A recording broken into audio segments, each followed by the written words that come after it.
It is already a historic moment today at Enugu, precisely at Nike Lake Hotels. Today being the 31st of December 2025. Peter Obi is today making a historic move and reaffirming his earlier commitment and affiliation with ADC political party towards contesting for the office of Mr. President of the Federal Republic of Nigeria, come the year 2027. Don't forget that in the last X Space that was hosted a few days ago, Peter Obi re-echoed that very commitment, saying that he has not backed down, that he is not traveling from countries to countries, from commission to commission, to go and learn all of these things and come back to run as a vice president to somebody. No, that he is contesting for the office of the president. In view of that, Peter Obi today at Enugu Nike Lake Hotel, where ADC members and other supporters of Peter Obi as well as the Obedient movement gathered, most especially the leaders from the southeastern part of Nigeria, to make a statement that ushers in their support in fullness to the candidacy of Mr. Peter Obi under the ADC platform. Peter Obi, while addressing the audience, made it very clear that for those who do not know yet where they had their primary education and secondary education, whose certificates are missing, that they have 1 year now to go and sort themselves out and get their certificate. Not after the election. Court will remind us again that it is a pre-election matter. Now is the time, and they are ready to resist the rascality of INEC in fullness. Make una listen to Peter Obi, and we shall take it from there.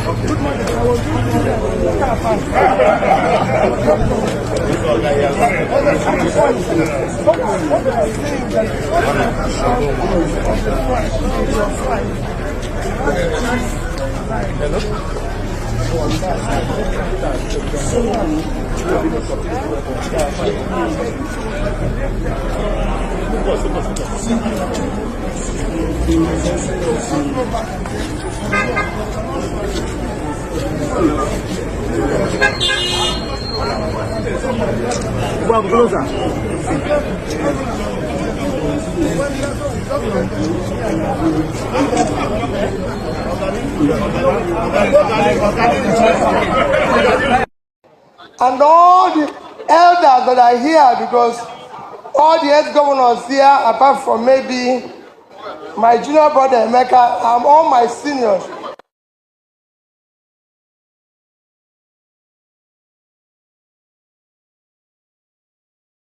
Let me say, on all protocols, very respectfully and duly observed. It's true, there's 2 juniors there. So let me recognize all of them and set all protocols very duly observed. Today is an important day.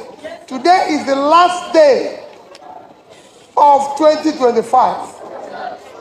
So we are ending this year with a hope that in 2026 we will begin a journey of rescue of our country. For proper socio-economic development that will be unifying and inclusive. We have all watched those who benefited from our democracy sometime now become accessories to destroying our democracy, either through coercion and gangsterism against the opposition. We cannot allow this to happen. We will resist it. We've not seen people who benefited in our democracy be part of celebrating electoral fraud publicly. And we are saying that those who are planning to rig an election in Nigeria come 2027, we will resist it by every means lawful and legitimate. And we are urging this supported by every means lawful and legitimate. And we are urging this happen because we have weak institutions like INEC, which we are urging them in the coming election. We must do whatever it is to follow the rules and the regulation, starting by educational qualification for eligibility to sit for any election. We can no longer be where they are asking whether this person went to school or not. We have 1 year now to determine who went to school and who didn't go to school. We have 1 year now for people to tell us the school they attended.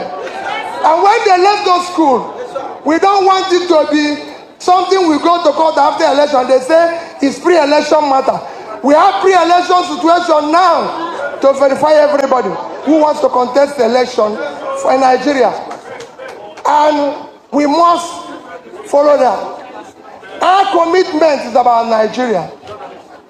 In all my touring and everything, we are committed to a better Nigeria, and we found all the studies that we have followed religiously, and I'm going to mention a few to tell you why it is important what we are doing here today and why we must follow it, and know that two things are critical if we are going to turn around Nigeria. We must stay united. Nigeria today is not united. We must ensure the unity of the country.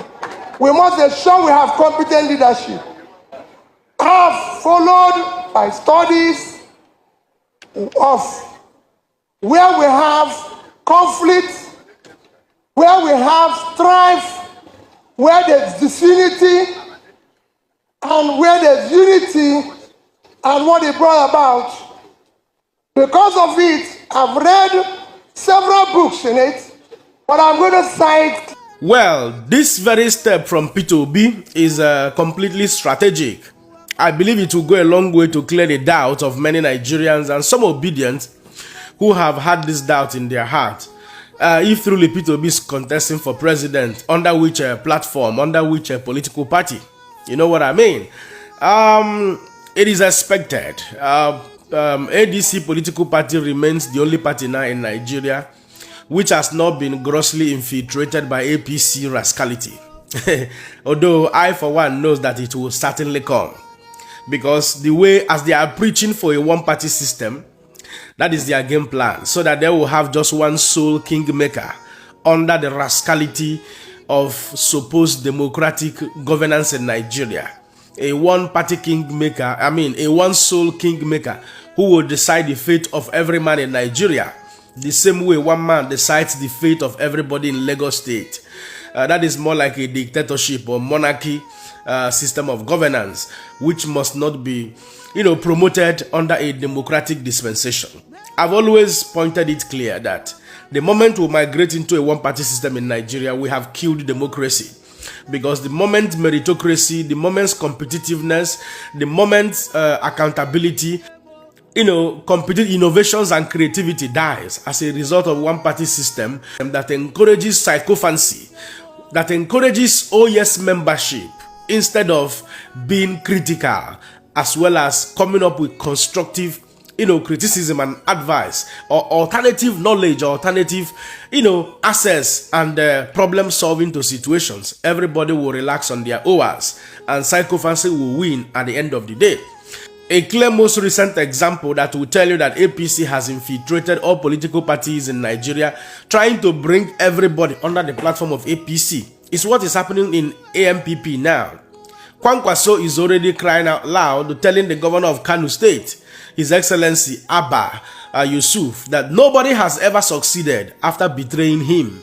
This crying out loud is coming from Honorable Kwankwaso because news has it that Abba Yusuf has already been convinced by APC bigwigs to join APC, to defect from AMPP down to APC. And you know what that means in a democratic dispensation. The moment the governor moves to APC, he will completely or finally collapse the structure of AMPP in Kano State as the #1 citizen of Kano. Even though we understand that politics is local, that he might defect to APC and defect all alone by himself. But because of the type of rascality of governance we run in Nigeria, where people become extremely rich the moment they become politicians, hungry, politicians without integrity will still defect with him because they don't want to stop benefiting what is coming from the governor under the shelter of the governor. So they will defect with him as well.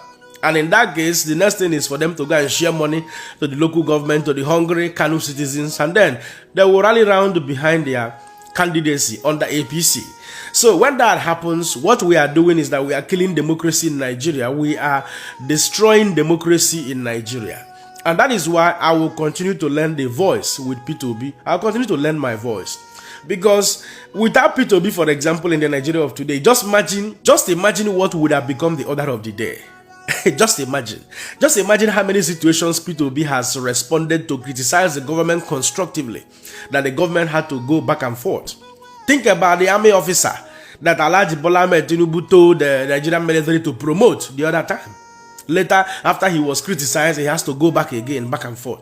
There are so many irregularities and abominations going on in this country, which we need a strong opposition to correct many of those abnormalities.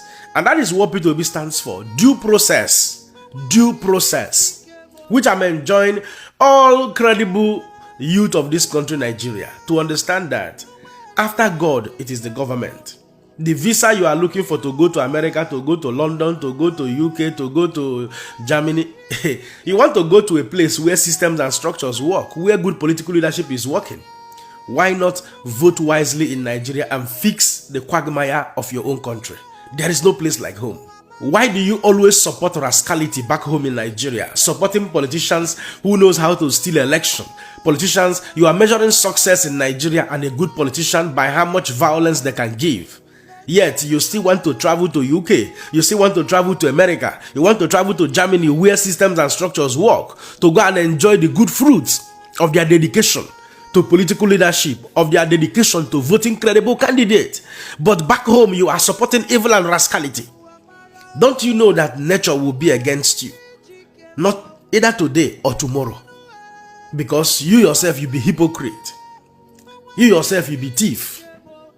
Well, at this point, I sincerely hope that Nigerian and Nigerian youth will rise up to the challenge of joining active politics in rebuilding Nigeria for what we are expecting, for the new Nigeria we are hoping for. And at this point, I will allow you guys to be the judge.